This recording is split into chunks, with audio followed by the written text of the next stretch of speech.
Hello, beautiful souls. Welcome to my channel. I'm super happy to have you here. If you've caught up with me in the past, welcome back. And if this is your first time joining me today, thank you so much. It's nice to have you. A couple of things I said I was going to talk about this week, and then we'll get into our weekly energy rating.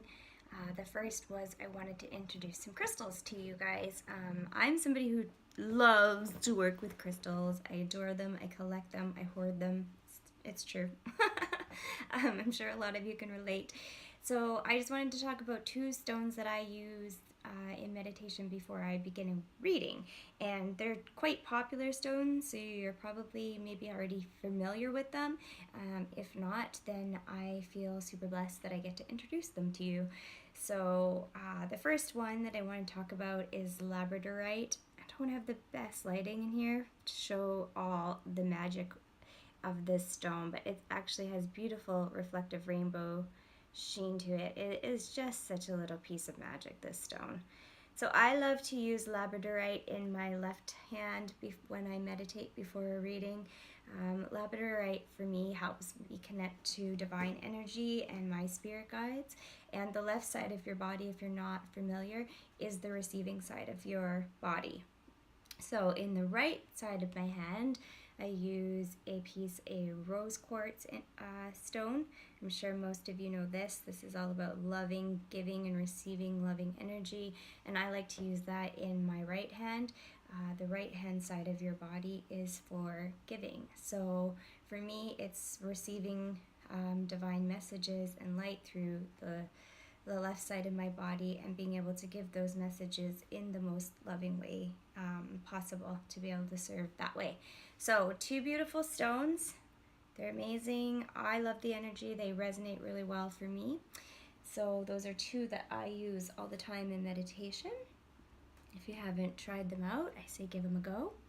I also like to use a clear quartz or a popalite pyramid, and I love to set an intention in the stone before a reading. Generally, it's when I'm talking to my spirit guides and asking for messages to come through in a clear and helpful way that resonates with me and helps me to be able to clearly express the message so that it can be received in a heartfelt way and to serve in only the highest, for the highest and best. So that's how I use my little pyramid. If you're familiar with the Naked Heart Tarot, the back of the decks are actually a functioning crystal grid, and you can use those crystals. The pyramid's right in the center of the card. The guidebook has a full explanation of how you can actually use this crystal grid to work for you. But that was just one little tip I wanted to share. So our weekly energy reading, the cards we pulled are the Child of Cups, the Child of Pentacles, and the Wheel of Fortune. And what I'm getting from this is that there's a lot of childlike energy happening right now, and that maybe translates to sort of letting go of responsibilities a little bit more and really touching into that sense of wanting to feel playful and wanting to get out there and explore. For those of us in the Northern Hemisphere, that makes sense because we're kind of closing in on the summer season. And, you know, for me, even myself, I feel like this sort of charge of, oh, I gotta get these last things in, and other things aren't quite as important, so I push them a little bit to the wayside, and it's totally okay to do this. It's so important for us as humans to keep in touch with this childlike energy and to kind of allow ourselves that it's okay to let go of some of our responsibilities sometimes. Sometimes it is better just go for the walk or the run or the play or down to the beach or, you know, go for a bonfire or whatever it is that sort of sparks that childlike energy in you. It's good to do that, and sometimes it's good just to leave the dishes on the counter. They're not going anywhere. They can come right back. You can come right back home and get to them. What I'm getting is that this energy isn't going to last. It's something that's sort of flowing through, but it is working on your side.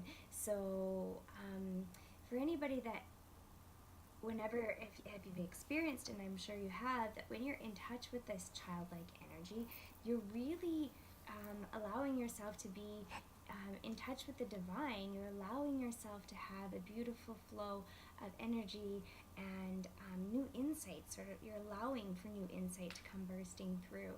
So you get those new sparks of ideas when you allow yourself just to unleash and let go. And this energy is really, really going to work in your favor if you allow yourself to stay in touch with that childlike energy, and not to worry too much about being impractical about how you're going about doing it, or are you being too emotional with the way you're going about doing it.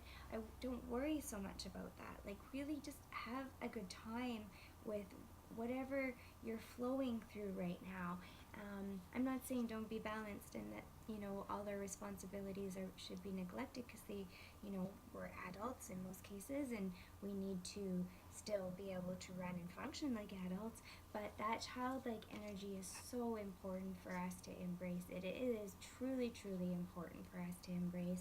And it's okay to let go of responsibility sometimes, and it's okay to have that little bit of Peter Pan syndrome where you never ever want to grow up. It is that energy that just sparks our creativity, and it sparks new light on our journey. So if you can keep touched in with that energy and try and balance your responsibility at the same time, or just flow with this energy for a little bit, and know that it will switch gears eventually. So just embrace it and run with it and love it and enjoy it and see what comes from it, because what I'm getting is it's a whole lot of fortune. And I don't mean fortune as in a windfall of money, but if that does happen for you, then bless you, because that's amazing. I just mean go with it, because really when you're tapped into a pure place within your heart, only good can come from that. So I'm going to leave that with you. As always, please take what resonates with you, leave the rest behind, and know that you always, always, always have free will, and it's your choice how you choose to proceed. So with love and light, I'll leave that with you. I hope it served you. We'll see you later. Bye now.